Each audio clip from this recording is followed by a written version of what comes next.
यह भाषण Baba Saheb Ambedkar writings and speech खंड 40 से लिया गया है। यह विषय संख्या 246 है। यह 9 जून 1947 के अखबार अरुण से है। विषय है, देश की आज़ादी के मार्ग में बाधाएं उत्पन्न करना मेरी नीति नहीं है। दिनांक 14 अप्रैल 1927 के दिन माननीय बाबा साहेब अम्बेडकर के 55वें जन्मदिन के उपलक्ष्य में बहुसंख्यक अस्पृश्यों ने चमक दमक के साथ बाबा साहेब का सार्वजनिक सम्मान किया।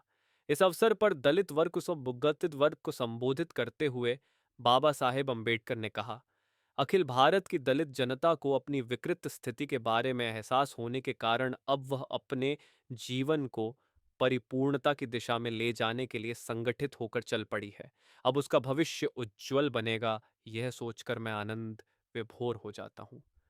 उस दिन वायसॉय को मैंने साफ शब्दों में कह दिया, आपने अगर मुझे बुलाया नहीं होता तो मैं आपसे मिलने आता ही नहीं। अंग्रेजों के पीछे भागते फिरने की मेरी इच्छा नहीं। किसी जमाने में दलित समाज के सुख संवर्धन की जिम्मेदारी अंग्रेजों ने खुद कंधों पर ली थी। उस वक्त मुझे लगा था कि अंग्रेज अपनी बात को सच कर दिखाएंगे, अपनी जिम्मेदारी पूरी करने के लिए कदम आगे बढ़ाएंगे। लेकिन ऐसा हुआ नहीं। अंग्रेज भारत छोड़कर जा रहे हैं, इसकी मुझे बिल्कुल फिक्र नहीं है। लेकिन हमें संविधान में जो रियायतें चाहिए थीं, उनके बारे में बिना कुछ किए ही वे जा रहे हैं। उनका यह बर्ताव सही है या नहीं, इसका फैसला वे खुद ही करें। अस्पृश्यों की हितरक्षा की कुछ व्यवस्था करने की जरूरत के बारे में मैंने उन्हें 100 बार बताया था। अंग्रेज अगर यह काम नहीं भी करते तो 6 करोड़ अस्पृश्यों का भाग्य उज्जवल होने का मुझे पूरा यकीन होने की बात भी मैंने उनसे कही थी।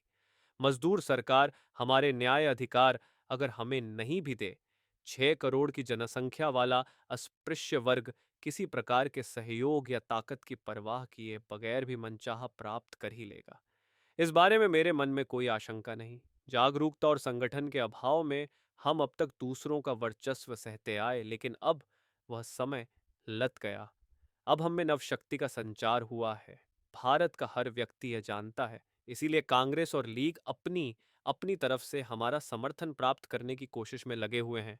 इसकी एक ही वजह है, फौलादी संगठन।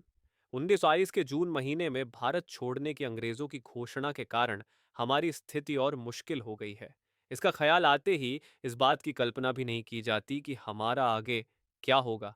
स्थितियां ऐसी भी हो सकती हैं कि अंग्रेजों को यहीं रहना पड़े। हमारे संविधान के तहत सुरक्षा की मांग अंग्रेजों की घोषणा के बाद पीछे छूट गई जैसा भले लग रहा हो, लेकिन हमें अपनी समस्याओं पर ध्यान देने के लिए मजबूर कर अपने राजनीतिक अधिकार लेने में और उन्हें स्थापित करने में हमें जरूर सफलता मिलेगी, इस बारे में आप यकीन रखें।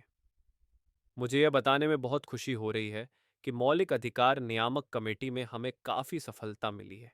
मौलिक अधिकारों के संदर्भ में मेरा बनाया मसौदा कमेटी को प्रस्तुत किया, वह स्वीकार किया गया है।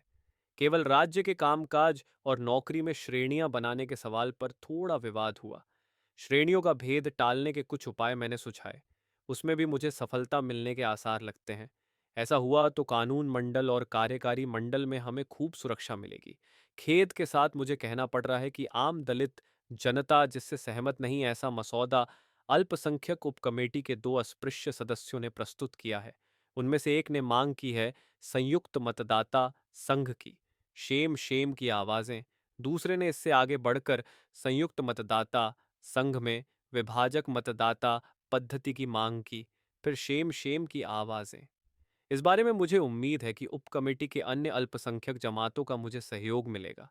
कमेटी इन समस्याओं का निर्णय बहुमत के आधार पर लेगी या इस मामले पर सुलह की बात चलाएगी, इसका मुझे सही अंदाजा नहीं है। लेकिन एक बात तय है कि अगर वे बहुमत के आधार पर निर्णय लेंगे तो संविधान समिति से मैं अपना संबंध तोड़ लूंगा। तालियां। फिर क्या करना है हम तय करेंगे। राजनीतिक समस्याओं को हल करने के लिए हमें अपना दोगुना कर्तव्य निभाने की जिम्मेदारी निभानी है। पहले अपने लोगों के प्रति और दूसरा अपने देश के प्रति। हम सब चाहते हैं कि हिंदुस्तान आज़ाद हो।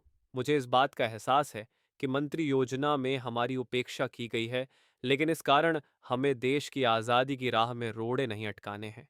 हिंदुस्तान को सहजता से आज़ादी पाने की कोशिश करना आसान होना चाहिए।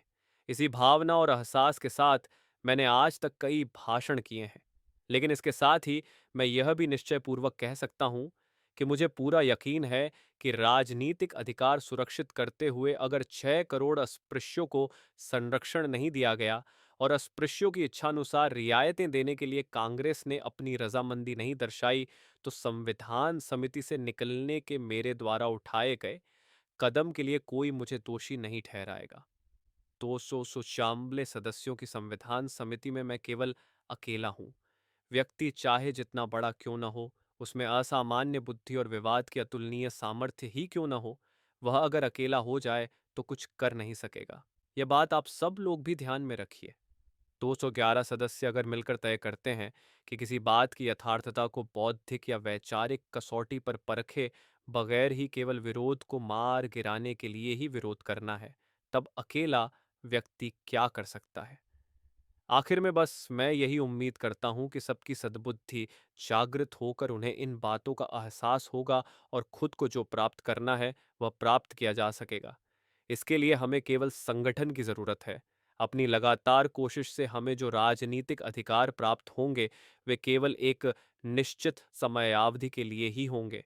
यह बात भी ध्यान में रखनी होगी। हिंदुस्तान में एक समय ऐसा आएगा जब केवल हमारे ही नहीं बल्कि सभी समाजों के आरक्षित अधिकार नष्ट किए जाएंगे, क्योंकि तब उनकी जरूरत समाप्त हो जाएगी।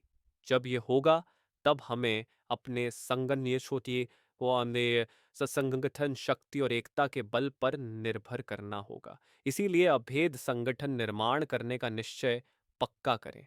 आपकी उन्नति कष्ट और परेशानियां सहने में ही है, इसलिए विपत्तियां आने पर धीरज न खोएं। उसी से आप में दिव्य तेज पैदा होगा। यही एकमात्र संदेश मैं आपको देना चाहता हूं।